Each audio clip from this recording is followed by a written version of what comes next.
Well, good evening, everybody. Welcome, fellow investors, and welcome to the September Roundtable here as we basically march into fall, autumn, and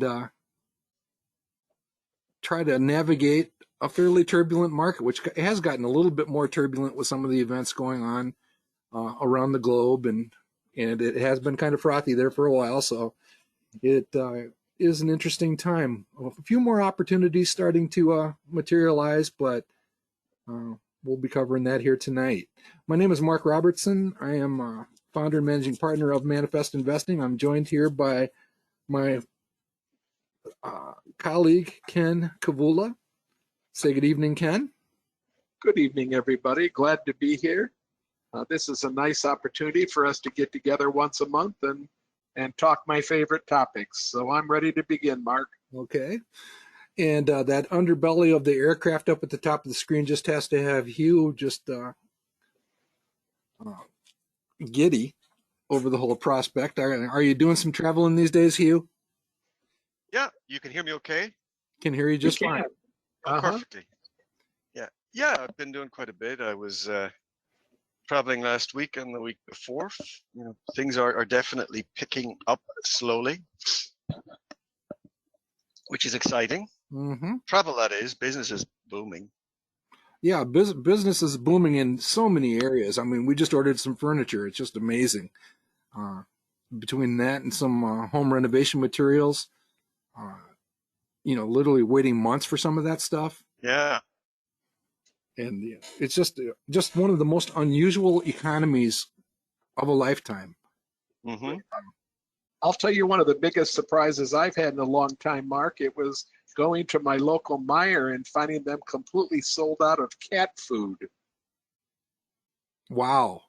Empty shelves of the wet cat food. They had the dry stuff in bags, but all the cat food in cans, any of it that was, Friskies and Purina and all the different brands, there was none of it on the shelves, completely out. Wow. It is a very unusual time. I mean, we're hearing stories of toilet paper being a problem again. Yep, they're rationing it again at some of the stores that I frequent. So I don't know how people can use so much toilet paper, but well, it's actually the usage is actually a constant, believe it or not. Oh well, but that we don't want to go too deep into that subject. No, we've had enough of that. Let's move on here. Okay. Well, tonight's theme is again, good to hear Hugh. By land, by sea, and by air, and we're going to cover a few of those type of companies. Let's get the legal paperwork out of the way here. No investment recommendation is intended.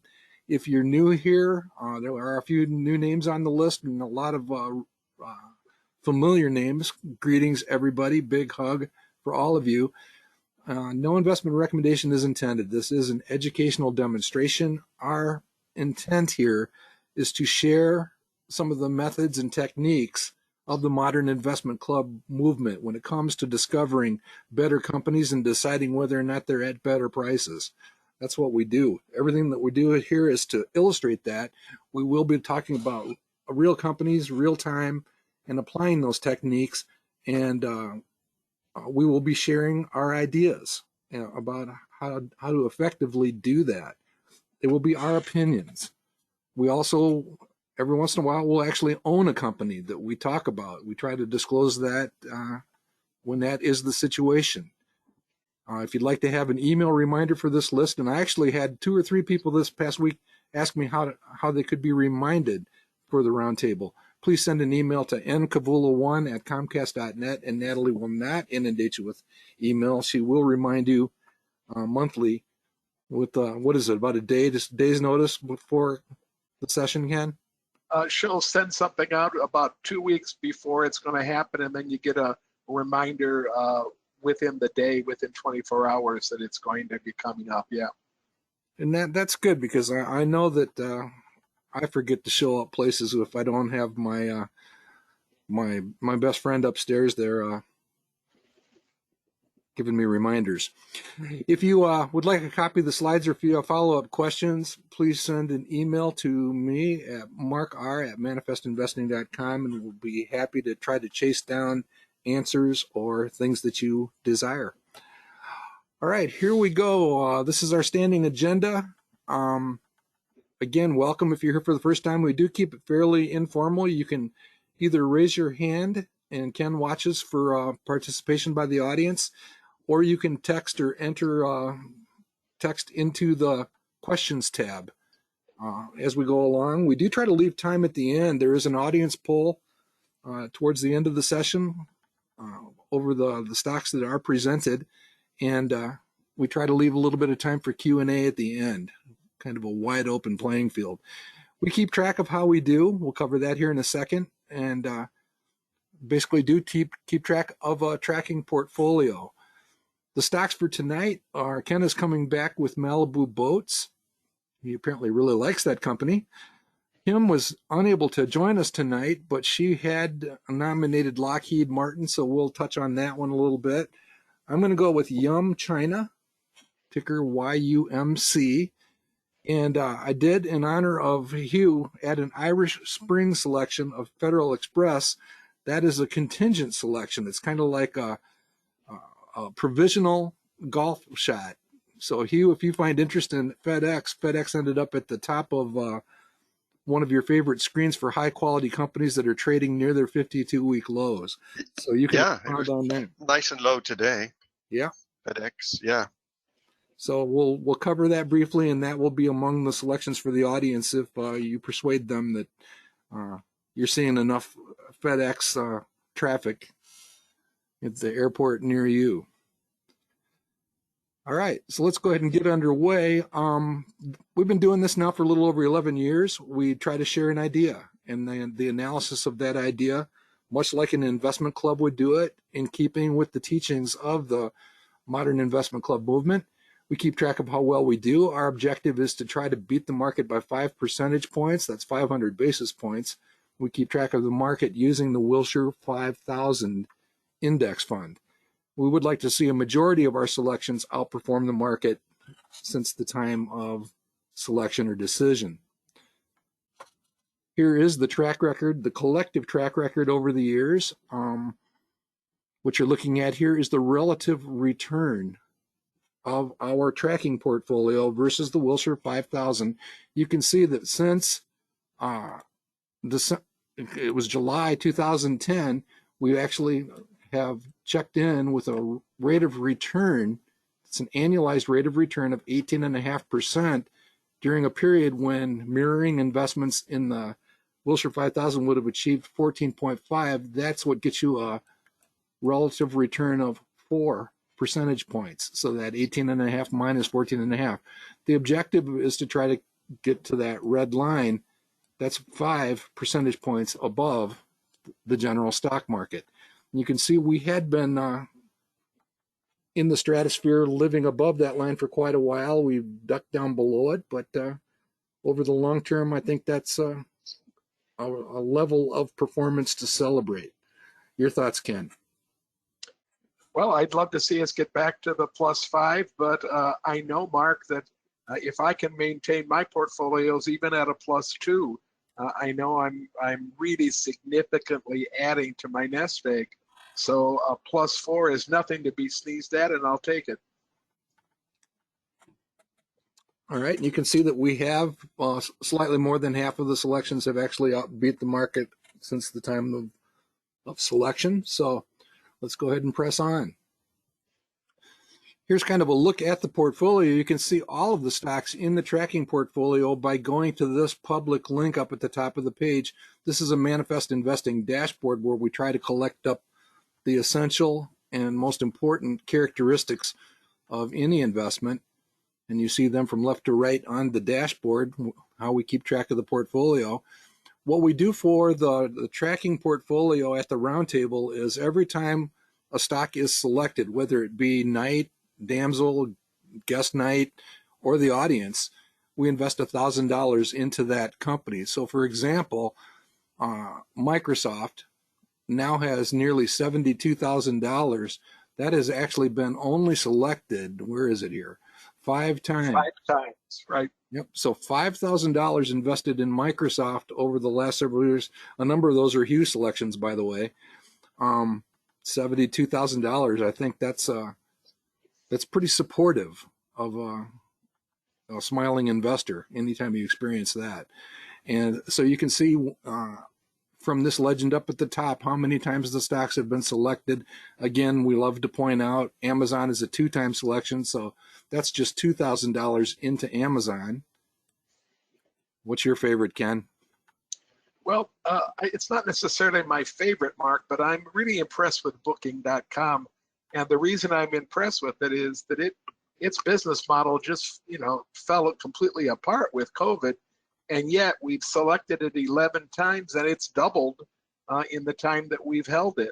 More than doubled in the time that we've held it. I think Booking is one of those kind of companies that in the next year, as travel begins to pick up, as more and more planes begin to fly, and cities become busier and busier, I think Booking, especially since you can get to some of these sites where you're renting houses and apartments and condominiums and that kind of thing through Booking, I really think that it's the kind of stock that will pay us back handsomely as the years move forward. I also like a couple of these. I'm hoping Costco is still on here. There it is down there. Hugh picked that stock 1 time, and that's the only time Costco's been chosen in the entire roundtable, and it's gone from $1,000 to over $9,000 now. Why more of us weren't a little bit more aware of this behemoth, this wonderfully performing company? I can't put my finger on it, but 1 person, 1 time is all the choices we've had at Costco. Yeah, Hugh, you can take a bow on this one. Pretty sure it was. Yeah, thanks. The nice thing about Costco is that you just have to go in there 1 time a year and you've got enough food to keep going. But coming out with a big, huge tub of mayonnaise or whatever. That's true. At one time, they were selling a macaroni and cheese for like 50 helpings. Yeah. So some pretty good stuff there. That is the top 20. If you want to see all the active positions, you can go to the public link there at the round table. Here's a quick look at the condition of the portfolio from a portfolio management standpoint. And Ken, would you like to go ahead and walk us through the report card as to what type of condition we see the portfolio in? Well, sure. With my par right now at 7.7, my par means the manifest investing potential annualized return. That's the median stock in the manifest investing database, going to return 7.7%. Over history, we know that number should hover somewhere near 10%, plus or minus 0.5%. So the return is a little bit under where historically stocks have given us return, and a little bit under my par translates into a little bit overheated market. We'd like to beat the market by 5 points if we could. So there's the 12.7 in the sweet spot. And some of our gurus have told us don't be greedy, don't shoot for more than 10% over average. So there's the top of the sweet spot at 17.7. Our par is just about 3 points above my par. That's very respectable, extremely respectable, but we'd like to boost that if we could. Good quality in the upper quintile at 86th percentile for the weighted quality of all the stocks in the portfolio. A pretty decent growth. We'd like to see growth about 11.5, 12.5%. So that 11.8. For a long time, we worked hard to boost that growth from the 9-10 range to the 11-12 range, and we've done it. We'd like to keep it there right now. We don't mind too much about PE ratio and yield, but we'd like to see financial strength and earning stability stay somewhere in the 75 or above range. and they're sitting right near those benchmarks, so I feel good about it. This is a good solid B plus A minus portfolio, Mark, and again, we want to up par if we could, and the way that you really would up par would be to sell some of the stocks that are a little bit lower return. That list right next to the averages right there shows the list sorted from lowest par and then moving up to average. And you can see we do have a couple of pretty good size holdings sitting down with lower return. I'm looking at EPAM and Booking and maybe Illumina to join those. That's more than 10% of the portfolios. Schwab also at 3.5%. So, you know, we could, if those numbers move closer to money market numbers, you know, 0.5%, 1%, 1.5%, we could begin to unload those. And if we were getting serious about boosting par, we could do a wholesale bloodletting and knock off the bottom 6 or 7 from this list.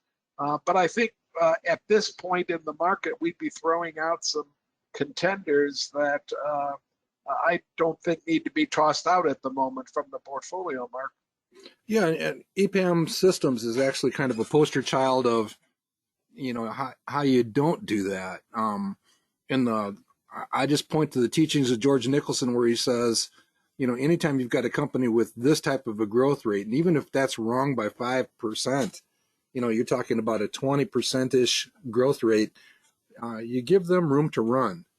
And you basically tolerate a slightly lower par. It's a very high quality company. If you throw it on a visual analysis, it is it's the penultimate up, straight, and parallel. So you don't rush in to sell that one. In fact, if this were, you know, a real portfolio and we were in a portfolio committee meeting over this one, I would demand that par be 0 or probably less than 0 before we would consider selling it. Yeah, we have some real high growth tech stocks in here. I mean, look at NVIDIA's growth, look at Adobe Systems growth, look at Illumina's growth. Some real high growth companies on this list that I'm not willing to sacrifice just because the par is down a little bit at the moment. Yeah, so the portfolio doesn't desperately need it, so I don't think we really need to take much action at this point. Again, nothing is down towards the 0 end of the spectrum. Yeah, down at the bottom, we have our rule of 5 stocks. We've been kind of monitoring stocks, especially stocks that are losing to the market by more than 20%. We have 2 stocks out of the 4 that are listed there that are losing by a lot more than 20% to the market. And we've decided to keep them as speculative risks because, frankly, we've lost most of the capital that was invested in A2 Milk and in Ardelyx. How much can you lose? Well, it can go down to 0, but if there's not that much there to move between where it is and 0, then the risk is relatively small. Mercury Systems is another issue. It's been very disappointing to me personally, and for this portfolio, and also for a couple of other portfolios that I'm involved with. I don't know very much about Marin Pharmaceutical and why it's moved down so dramatically. Do you, Mark? I don't, unless Hugh's got any, you know, information on BioMarin. I don't right now. It used to be a classic small molecule company, and then it added gene therapy in there and so forth. And I know it had some rocky times, but for the life of me, I don't recall the details. Professionally, it wouldn't be a company that its active pipeline. It still has small molecules, but its active pipeline is kind of outside where I would deal with professionally, so I haven't been paying a lot of attention to it. But long term, I think this company is a buy. Mark, I guess I'm asking how much is left in Mercury Systems of the original deposit, the original investment. Oh, it's probably down 35%. So you're still looking at 650 of the original 1,000. And we only hold one position in Mercury Systems. I think so. Now, I wouldn't be opposed to moving it to our timeout list. And since we don't know very much about BioMarin, maybe you and I need to do a little bit of a check on that one to see where it's coming from. Is there only one holding in BioMarin as well? Yeah, I think so. Okay. And I happen to know the person who brought those pretty well. Well, maybe I don't. Maybe I don't know him very well some days. Yeah, I wouldn't be opposed to letting those go with the timeout. I do think that Ardelyx and A2 milk can probably be allowed to hope and dream for better days. Okay, well, I'm all for moving them out of the portfolio, Mark. The Mercury and the BioMarin, if you feel that comfortable doing that. I know that it's your stock originally, you know. Well, I'm gonna chalk it off to tax loss selling and bring them back after the wash period. If I still have enough belief in them. Okay. All right. And speaking of selling stocks, which I really don't want to sell, but did, we actually put a trailing stop limit order on Globant, which I selected. Oh, this is really great contrast to Mercury and BioMarin because Globant like almost doubled in a little over a year. So I get them right every once in a while.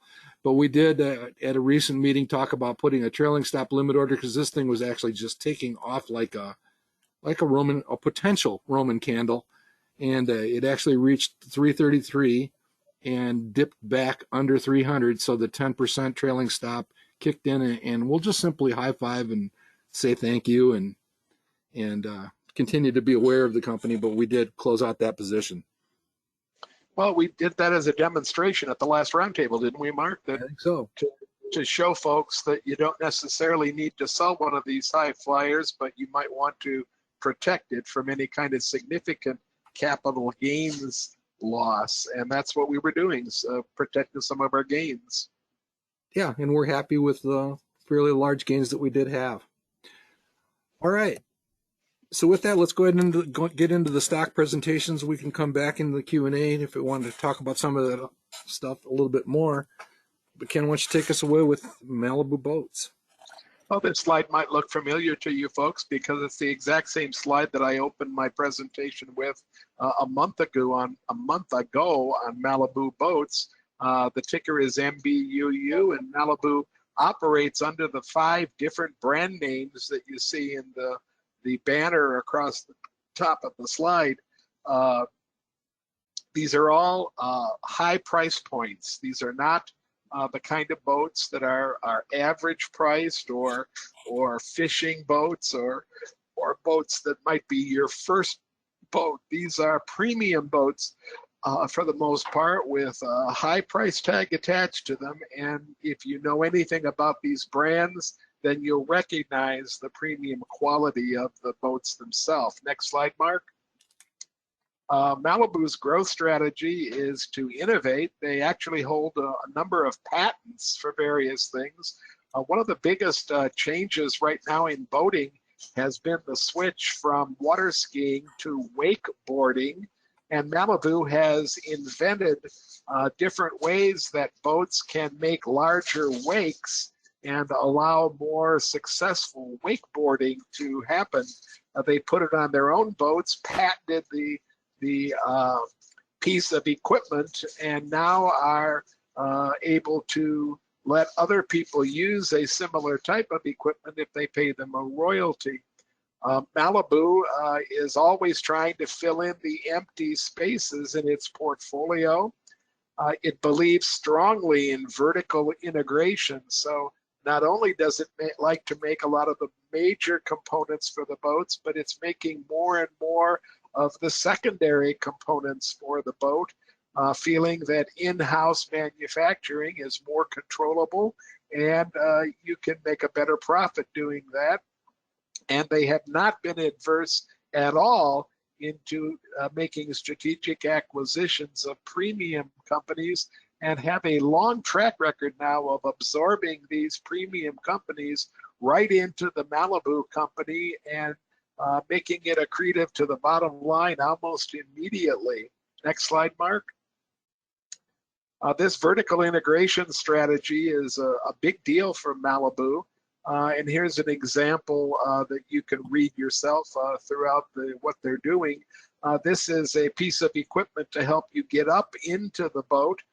It's being made now by Malibu itself, and there's actually some patents involved with this piece of equipment. This is the kind of vertical integration project that they're always looking for, and they try to have 2 or 3 major projects in the works at any one time, and to keep them coming in a constant, steady stream. Next slide. Their mix comparison in fiscal 20, you notice that only less than 8% of their boats were actually into saltwater fishing. They've been actively changing that mix with the acquisition of some different brands. And saltwater fishing, which are larger, more expensive boats, wider margined boats, are moving up to take a bigger piece of the pie. Malibu and the Access brand is continuing to be a pretty constant slice of the pie. And Cobalt, which is a brand on its own, which was purchased, which was acquired a couple of years ago, is reducing its size. That doesn't mean that Cobalt is any less popular, but it means that some of the competition that Cobalt and Malibu had is not occurring anymore, since Cobalt is a partner with Malibu itself. Next slide. For the full year in 2022, they're looking for high teens growth in revenue, and they're looking for about a 20% margin. They've been particularly adept at disclosing what their targets are and then meeting their targets. So I see no reason why Malibu will not come close to these targets for the 22 fiscal year. Next slide. The current quality of Malibu is at 100. That's up a little bit from last month, and the par is up a little bit at 17.5%. That's coming directly from Manifest Investing.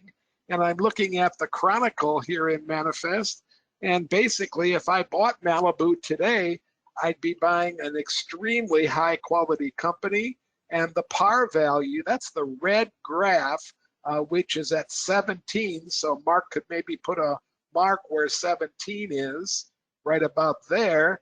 And that's pretty much the high point of the last 4 years. So buying a high quality company at a place where it has a par value exceeding the last 2 or 3 or 4 years is kind of a goal that I set when I'm looking for a new position in my own portfolios. Next slide.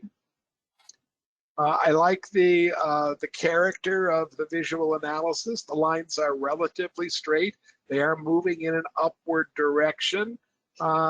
This is a company that is not something that's going to be entirely growth. It is prey to cycles. It is prey to other things that happen in the economy.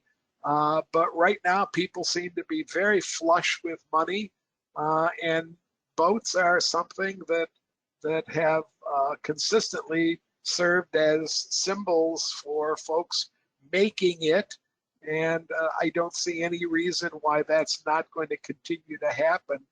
You might find the most recent quarter just unbelievable, with 133% growth in sales and 451% growth in earnings. Obviously, that's not going to be maintained, but Morningstar suggests that the 5-year earnings growth rate will still be somewhere around 12%. Next slide.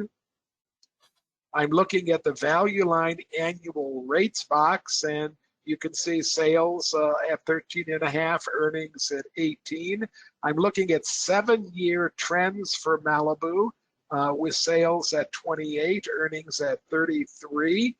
And I think that I'm just collecting values that I can use to make a decision about where I'm going to go with my sales number and earnings number. One more slide, Mark. Here I am on the Yahoo page, and I'm looking at revenue estimates. These are just 2-year estimates, and they're averaging about 14.5% revenue estimates for 2 years. Again, it's just a value that I'm collecting. Next slide. Here's another number from Yahoo, and this is earnings growth for the next 5 years at around 15%. I hope you're starting to see some trends to these numbers, and maybe coming up with a number that you would find reasonable yourself. Next slide. I went to Zacks, and I can reach all these different sites right through my SSG Plus. I don't have to jump in and out of the tool. I go right to the different sources and get some numbers. And I noticed that Zacks is giving me an average 2-year sales growth of about 14.5, and an average 2 years earnings growth of about 14%. Again, numbers that are sitting very comfortably within the range of other numbers that I've collected. Next slide, Mark. Debt has been steadily on the decline.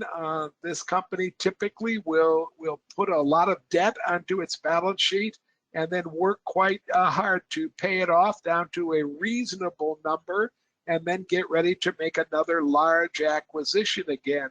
I use judgments going forward of about 14% for revenue, and then using the preferred procedure, I get a 14% for earnings as well. So I'm quite comfortable. Those are lower than I used last month when I did my analysis. Next slide. I kept the same averages that I did last month. I adjusted PE values after striking the 2018 numbers. I used the averages that were left of just under 19 and just above 8. I didn't change those from last month at all. Next slide. And that leads me to a buy, 4-to-1 upside downside. Average return of around 14, total return of around 22%. I love to think of the return as somewhere in that band.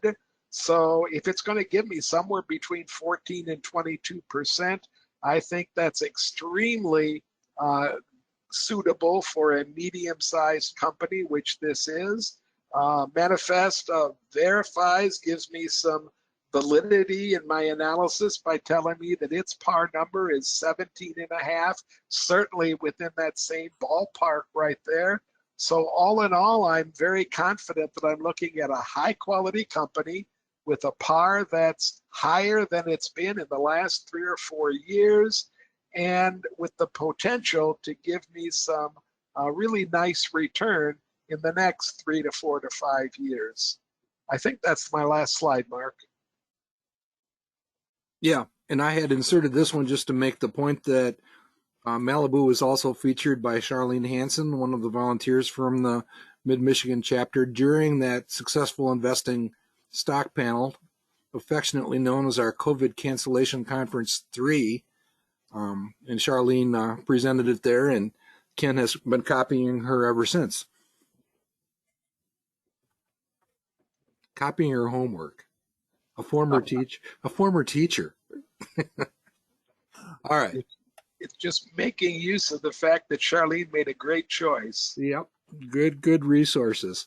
Ken, would you like to do a quick commercial for the conference?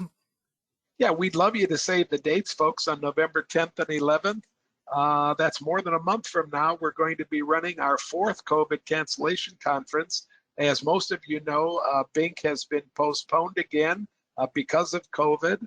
We don't know when it's going to be rescheduled, but right around the time that BINC was going to be coming up, we're going to run these 2 days of classes, just 4 classes this time. One of them will be a stock panel where we'll bring together some pretty good stock pickers and give you some pretty good ideas. And one of them, it will be something new. We're going to play 20 questions with the audience, and we're going to ask you to send us your most pressing question about investment club management or portfolio management or stock analysis. Send us a question that's been bothering you or your colleagues or your club for a while, and we'll try to include it in our 20 questions session.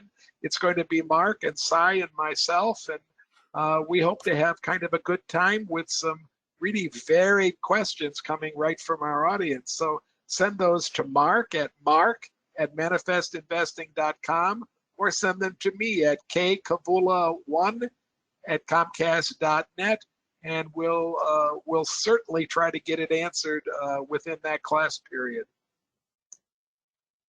Okay. I guess I'm up. I want to talk a little bit about Maslow's hierarchy of needs. It's Abraham there on the left. And my selection this month is motivated by this, at least partially. And it has to do with just this whole notion of there are certain things that you really need and can be somewhat immune to the fluctuations in the market or how much they're fighting inside the beltway and all that kind of stuff. Regular staples and consumer goods that are needed can be wonderful things to invest in. We mentioned a few minutes ago, Costco is basically a warehouse full of this kind of stuff. And it's been a wonderful, greater than 10-year holding for the roundtable. So these are, part of what every portfolio should hold. We've got room for stuff at the top here, but in markets like today's market, I think Maslow's situation is a situation to heed. And I also want to make the point that the presentation I'm about to make, slide kind of says it all. For those of you that are new to the roundtable, several years ago, we did have an experience with a Chinese pulled pork company. Amazingly enough, the ticker symbol was HOGS, H-O-G-S. And it turned out that they weren't telling the truth very often about what they were doing, and it was just not a very nice situation for the roundtable, even though it was an award-winning presentation of the situation by Ken. But this is not your grandfather's Chinese pulled pork. All right. I was also pulled in this direction a little bit. I've been kind of like Gravity, with the fairly recent edition of Barron's talking about investing in China. Now, I'm big disclaimer. I mean, I think China is a minefield for investors, but there are also opportunities, and it still is quite a robust economy. And anybody who goes there, again, you're subject to some pretty nasty vulnerabilities, if you want to think of it that way.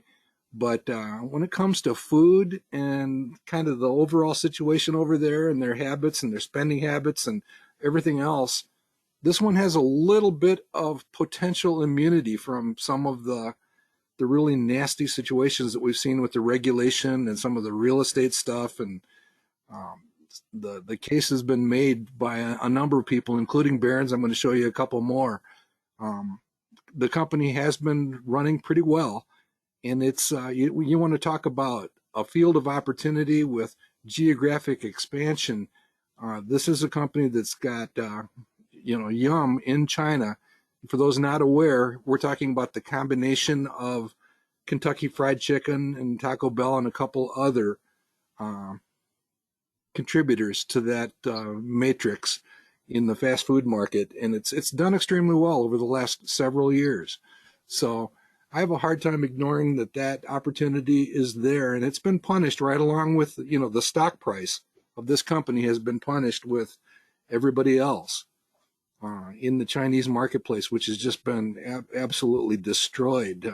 Anywhere from 40 to 80% drops in stock price for many of the Chinese companies. All right. Here's the outlook, and it was shared by one of the analysts at Morningstar's recent investor conference. That's kind of what pushed me over the edge.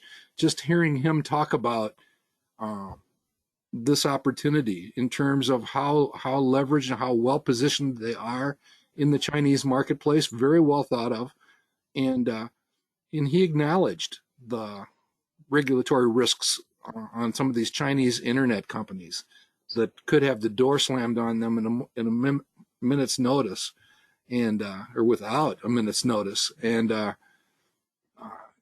he also recognizes the fact that they are committing and budgeting for expansion, continued expansion, good geographic expansion, and pretty good field of opportunity.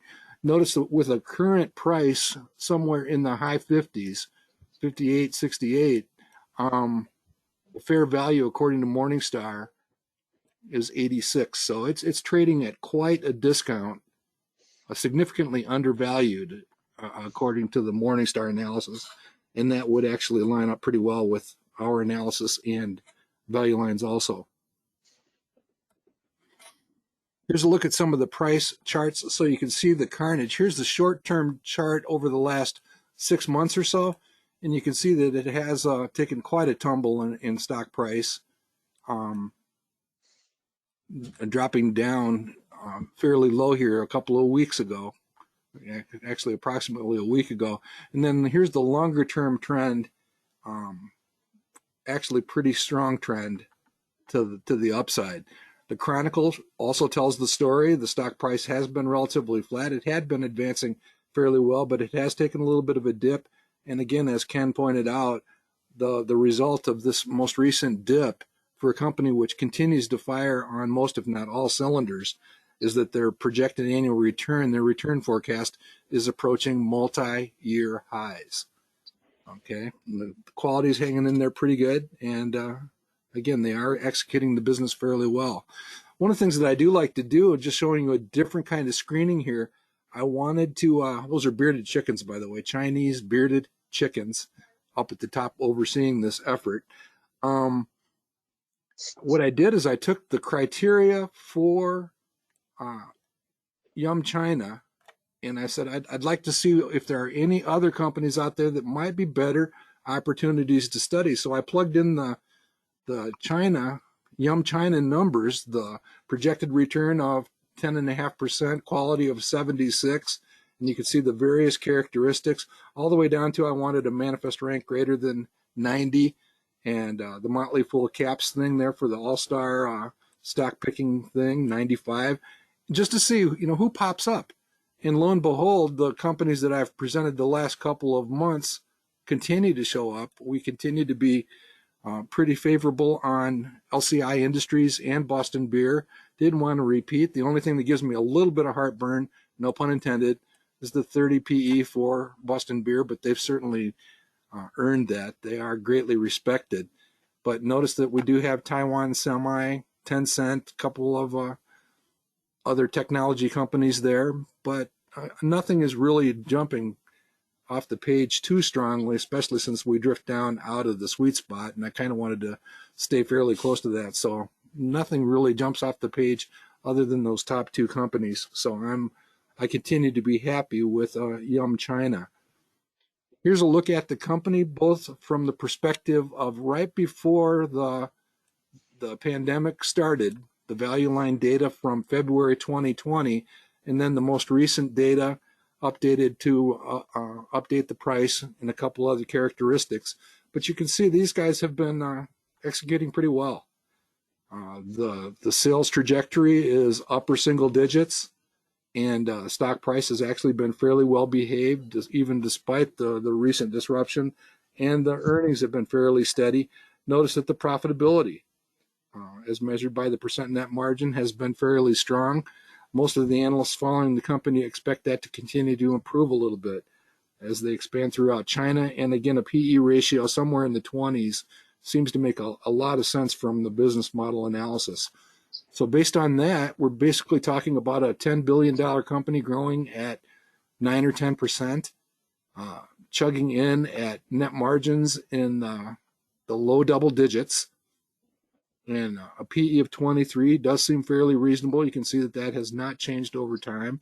So we're talking about a company with a projected annual return of approximately 15%, very high quality company. And upside downside ratio would be 7, placing it in the buy zone. And you can see that here's our double check on to make sure that the PE is not out of control. Their total liabilities, note that they have actually accumulated cash since that time frame. And the projected return on value for this company is 11, which makes me feel pretty good about this 23 up here. Because the par, and these two, the par and the projected return on value are fairly consistent with each other. They have basically no debt, so pay no attention to those effective interest rates. And you can see that the low side, low total return forecast, according to Value Line, is now in that 15.5% range.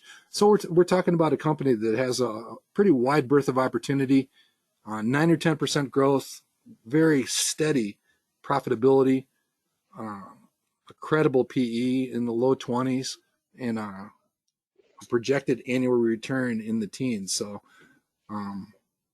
for the small slice of the roundtable tracking portfolio that this will occupy, I think it's probably worth the global international risk here of investing in China.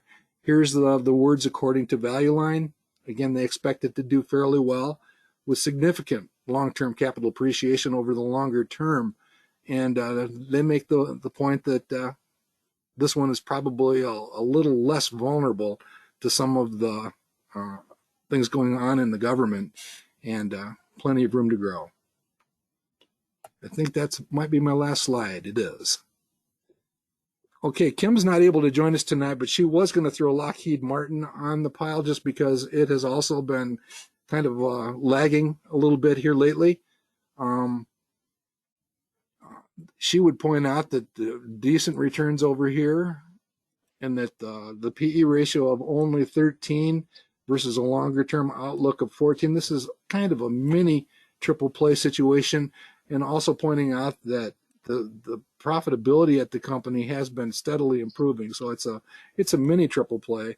And you can see that one of the chief research analysts at Value Line has a fairly high opinion of the company. Good quality, and unless you believe that the military industrial complex is going to go away without a fight, kicking and screaming, these guys make a lot of consumable materials for the defense industry. So Kim throws that one on the pile just for the heck of it. And Hugh, I did want to put together an Irish Spring screening result just to see if anything jumped off the page at you. So what I've done here is, here's the screening criteria over in the right, basically looking for high quality companies with decent return forecasts that are trading within 20% of their 52-week low. If you'd like to talk to any of these, if any of these actually are pique your curiosity at all. The only one that I looked at earlier today, which I couldn't do anything about, all hell broke loose at work today, but was FedEx. I like FedEx, and I own FedEx. Just spoiler alert on that one, and I probably would buy more of it. It's sitting in a very good place right now. The whole world is upside down, obviously, because of COVID, and a lot of other things have happened. You saw the Suez Canal get blocked, and what occurred there, and that only helped airlines. I think it's fierce. Probably haven't dug into it in detail, but I think it's probably facing stiff competition now, as all major carriers are trying to convert themselves into cargo shippers right now. But long term, I think FedEx is in a good spot. If you look at the airline industry in general, which I love kind of the airline industry, but in extreme, a company can compete in either price or differentiation, and airlines try both. And it's a very cyclical industry as well. One of the biggest costs, interestingly enough, is fuel. And that's price inelastic to them. They have to take that fuel to run their routes no matter what the price is. And they generate their revenue from flying people like me and you. And those people tend to be most of those people tend to be very sensitive to price. So a dollar difference in the ticket will drive most consumers from one airline to another. And the profit margins are incredibly slim on passengers. An airline like Southwest, if they generated $2 or $3 per passenger, that would be good. In good times, major carriers can generate 10 or 11, but it's generally low single digit, and most of the time it's a loss.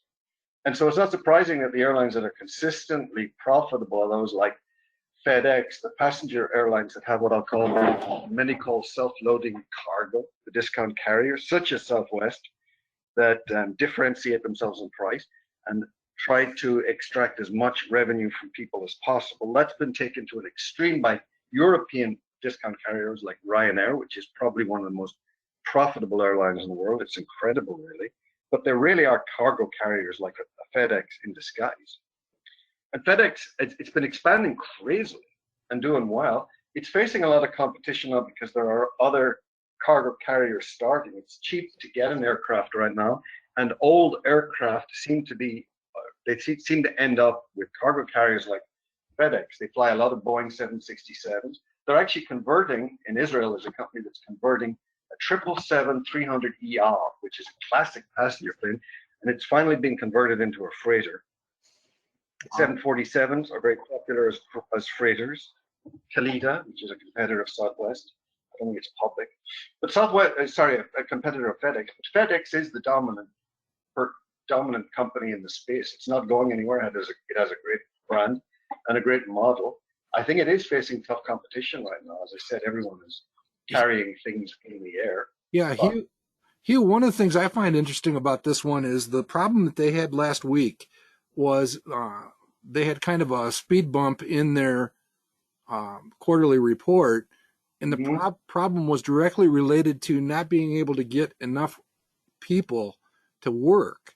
And the result of that was they had to actually outsource, some of their delivery services, and that actually put a dent in the profitability.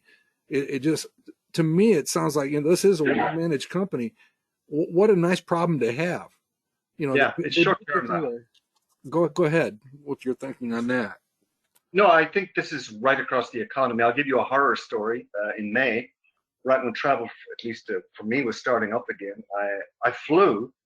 The flight was cheap, but I flew from LAX to San Diego on a Sunday night. Got in at 11:30. The flight was delayed, and I normally stay in a hotel downtown, which is just about 2.5 miles away. And whenever I fly down there, I usually get a lift or an Uber. Usually a lift, I prefer lift. When I landed in May, went outside, tried to order a lift.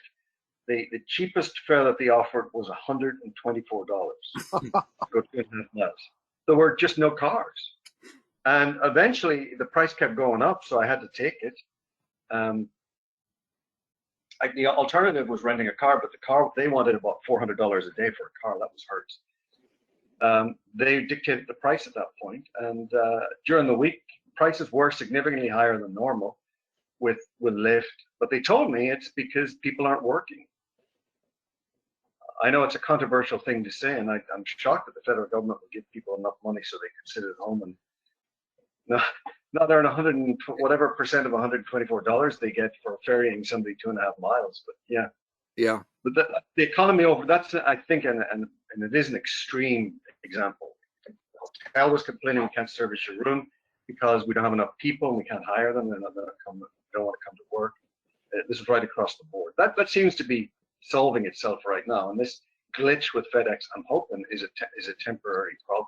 Yeah, and if they can manage their way out of it, and I have a suspicion that they're not alone in this, because I'm fairly certain that my local postal carrier delivered a couple of Amazon packages just the other day. So it's not limited. The challenge is not limited to just FedEx. Oh yeah, it's across the board. But FedEx is the one that will win out over this. I mean, they have a very good program for buying aircraft.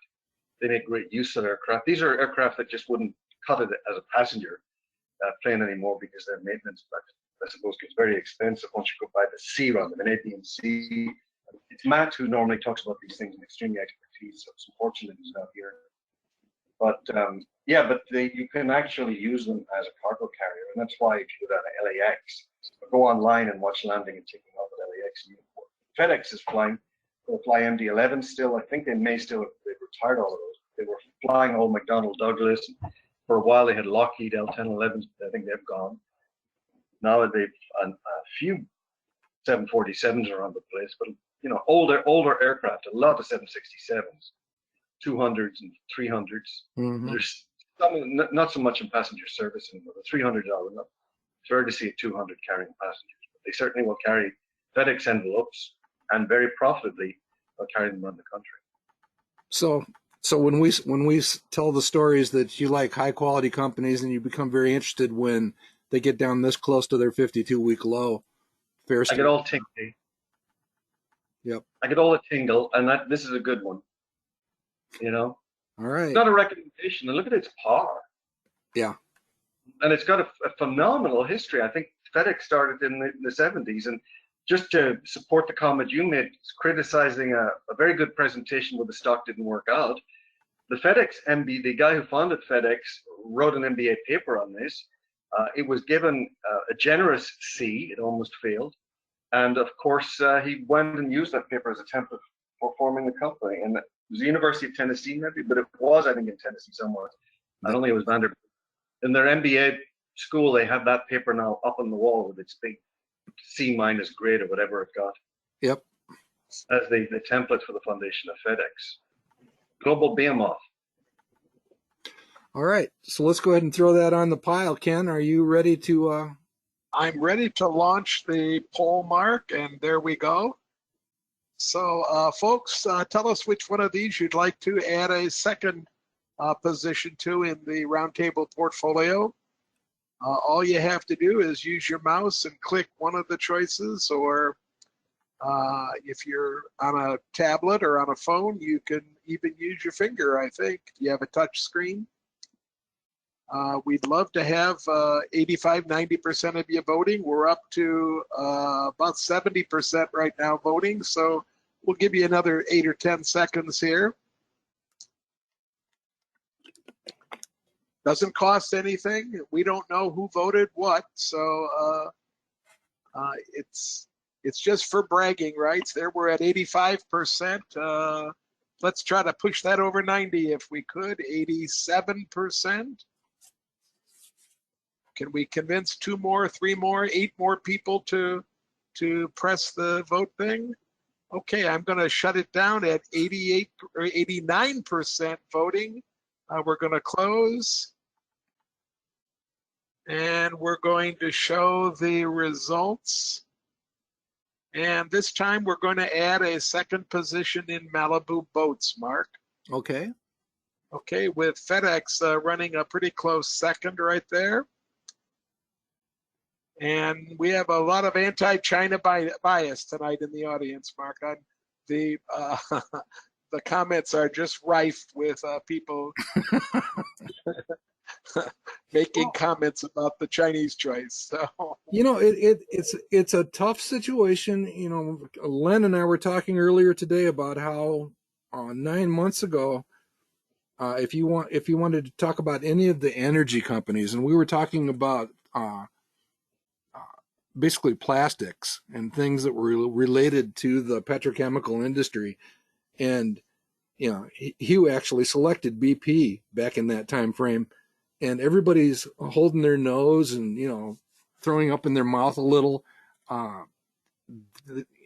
When blood runs in the streets or blood is in the water, that's the time to really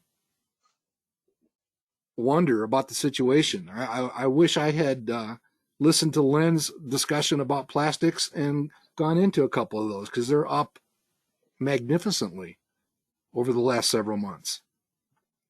So, you know, that's the thing. I mean, when these companies get punished unfairly and the business models are intact, Cy Lynch has a saying where you have to decide whether the damage is temporary or terminal. And well, I'll give you a sample, Mark. Marie says that the People's Republic of China nanny state, she wouldn't be surprised or put it past them to target junk food or empty calories or anything like that as their next major thing to take down. And that, you know, would set its eyes squarely into some of the offerings from Yum China. On the other hand, Mark, Scott says he's thinking of adding some yum to his portfolio. So you did convince a couple of folks. Robert has been extremely vocal, and I'll let you read his comments at your leisure. He's not going to buy anything that you have to say about China, okay? Sean is telling us that paper was written for Yale University. Fred Smith of FedEx wrote his class paper for Yale, and that's coming from Kevin in our audience, okay? Thank you, Kevin. So we're getting a lot of our audience involved, at least in the discussion. Mark, I have a good question from Lisa, though. She says, when you sell a stock like you did tonight, you sold 2 positions, where does the money go relative to the portfolio? Do you put it back in? And if so, what do you put it back into? And how are you tallying this as a portfolio? Could you explain that again, Mark? Yeah. I know that we do it every 3 or 4 months, but let's do it again, okay? Yeah, what it comes down to is this is like a tracking portfolio. It's not a traditional investment club type portfolio. What we are really trying to keep track of, and it's similar in that respect. We're trying to just keep track of think of it as the efficacy of the individual decisions and positions in the portfolio. So what we do, let's say, for example, we're not going to do this, but let's just say, for example, we sold Costco from the portfolio tonight. We would literally have taken that as proceeds of sale. So we would basically be receiving $93.90 in cash. So what you're looking at is an internal rate of return that is based on the cash flow. So that we would actually be taking that $9,390 out of the portfolio and basically taking it as cash. And we keep track of that in the cash flow that is reflected in the rate of return calculation, that this 18.5% that we mentioned here. So it's not the same as an investment club where you would begin searching for, in most cases, a replacement investment for the Costco proceeds of sale. So that it's a slightly different thing, but still you're keeping track of the rate of return on the decisions made by and for the portfolio. I hope that makes sense. This is not a portfolio that you would manage as you would your club's portfolio or your personal portfolio.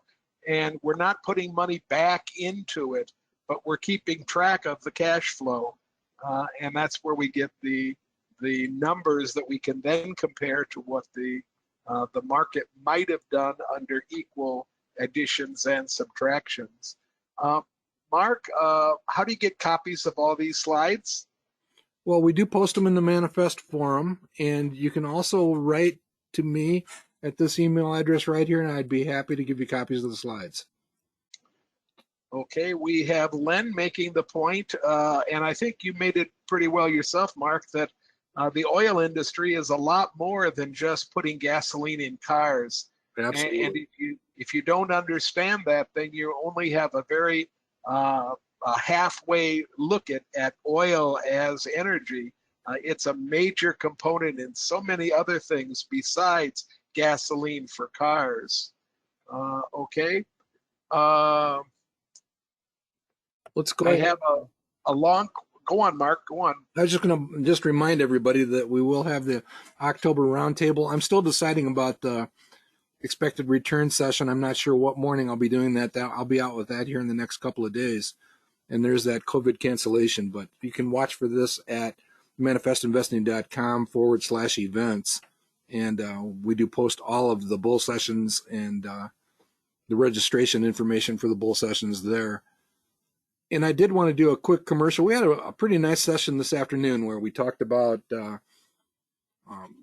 selling decision process that we worked through a few years ago, 5 years ago specifically, and some of the Forbes best small company stuff. And I just wanted to make the point that here over the next several weeks, we will be narrowing down a list looking for our 20 best small companies that we select on Halloween every year. Hence the kids up on the upper right are Red Rabbits, and we're literally just going through these sources. Today we went through the Forbes best small company list, and in the notes to this session, there are the 20 current positions that are under consideration. Those 3 at the bottom were kind of a challenge situation, and we demonstrated that during the bull session. So you're invited to that too. So with that, I think, Ken, let's go ahead and close down and see if we have any other questions we want to field. Well, Mark, I want to make one more point as part of the record, if we could. We're getting a lot of folks referring to Warren Buffett's quote about buy when there's blood in the water. But I'm not sure Warren Buffett was considering places where you couldn't trust data and where there was no rule of law. And I'm not sure that quoting Warren Buffett in order to make yourself feel secure about buying any Chinese stock, I'm just not sure that's a valid 1, 2, 3 logical kind of step to make. I just don't think that his quote had anything to do with looking at places where the government had so much influence in what it could do to completely destroy a stock in the matter of a week or so. So, just my 2 cents. My understanding is that the Buffett quote is buy when everyone else is fearful and sell when everybody else is greedy. That's definitely a Buffettism.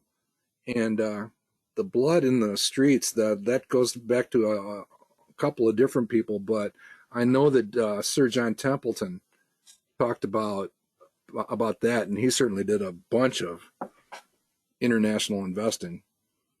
So.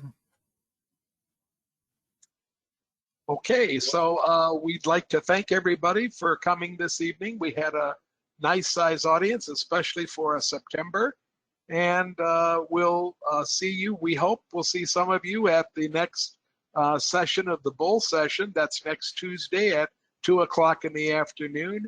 If you'd like to register for that, you can go to the public side of manifestinvesting.com and you can register for the bull sessions right there. And we'll be back with you on the last Tuesday of the month for the October roundtable.